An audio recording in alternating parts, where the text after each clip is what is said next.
Up next for the Huskies will be this Saturday against Army at Pratt & Whitney Stadium. That will be a noon Eastern Time start on CBS Sports Network. Coach, thank you for joining us on the call this morning. If you would take a minute to tie up the opener against Villanova, please, and let us know what you expect to see from your club Saturday against Army. Yeah, just positive to get the season started, off on the right foot with a victory. It's helpful for everyone and the energy. I was proud of the way they played. They played hard. They played and enjoyed themselves. They looked like they were having fun. They did their best to execute in the three phases. It was pretty clean. There was a few blunders here and there, but nothing that was. A couple could have been catastrophic with a loss of self-control out of a defensive end at the end, who was ejected, and then a taunting penalty, which was disappointing, especially since it was well articulated and we were well educated by the conference, as every other team was, by Terry. He did a great job with his crew, and so it wasn't like we didn't know. And other than that, we had a battery short snap issue on a PAT, which was disappointing. But other than that, it was pretty clean. And they played hard, and we got the win against a quality team. Anticipate Villanova winning a bunch of games this year. Well coached and excellent players, led by a fantastic player at quarterback. So it was a hard-fought game and a four-quarter fight, which I'm sure will be in every game like that this year. But pleased with the development of our program. This week we play Army, beat us a year ago in Yankee Stadium, and we've got to get better. So we've got to get better. We've got to understand that playing an academy is a team, a team effort. If one of the phases has an issue, it becomes a very hard game to win. It's a total collective plan and a total collective effort. So Coach Munkin does a great job with those guys. They're really well coached. They do what they do. They do it well, and it'll be everything we can to play well. And we need to have a great week of preparation. We'll take questions for Coach Bob Diaco. Please hit *1 on your telephone to join the queue. The operator will introduce you. We'll go to Ken Kreitzer with Sons of the American Legion Radio. Oh, hi, Coach. How are you? Good, and you? Good. Looking forward to coming up to Hartford this weekend. Now, just all the coaches say that when you play an academy, which is running an option offense, that you prepare a little bit differently. And now Army's got a young sophomore quarterback, Ahmad Bradshaw, who had a big night opening up his career. What are your thoughts about defending the Army option offense this year? Yeah, very talented player at quarterback. You can see why he, is the guy that they want to go with.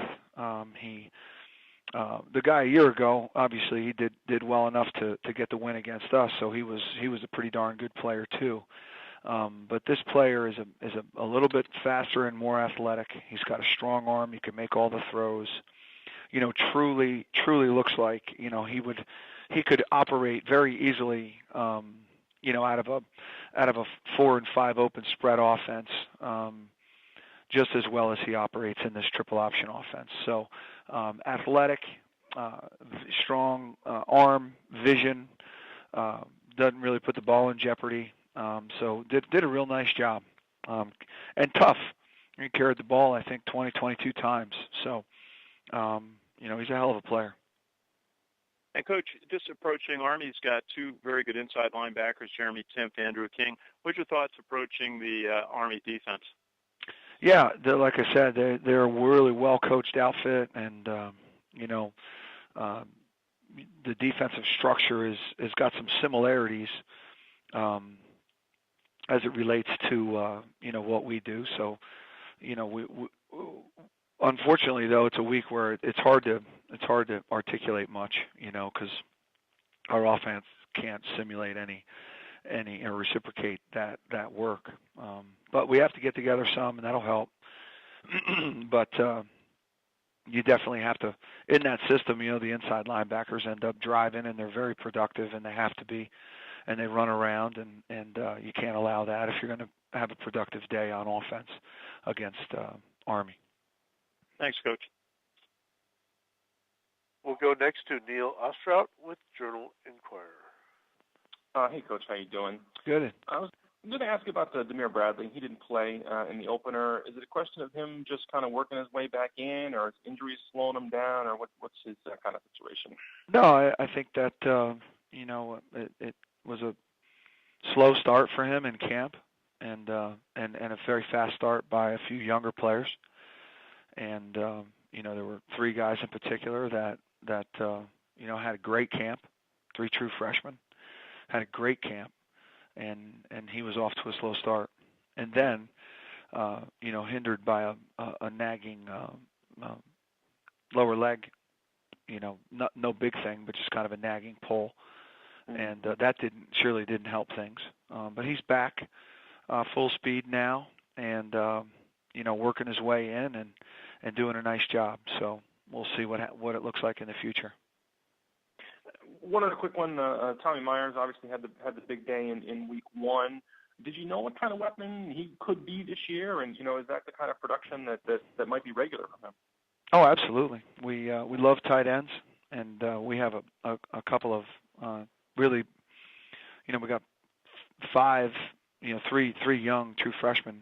The other 2 are sophomore and a redshirt freshman, or two sophomores. So it's a young group, but it's a big, talented, tough group. So no one's shocked by them having production. We like to use the tight ends. We love tight ends in the program, and they're all very talented. So Tommy was not a shock. He's a talented player, multi-sport athlete. Did a great job in 3 sports. Almost an Olympic level track star. I think it's javelin, either javelin or discus. But a heck of a thrower. Excellent basketball player. So you have a top flight athlete who then made this incredible investment in his preparation, in his body, in his mind, and football intelligence. And so no one in the program shocked. Thanks. We'll take our next questions from Shannon Green with the Orlando Sentinel. Good morning, Coach. Congratulations on your victory. Thank you.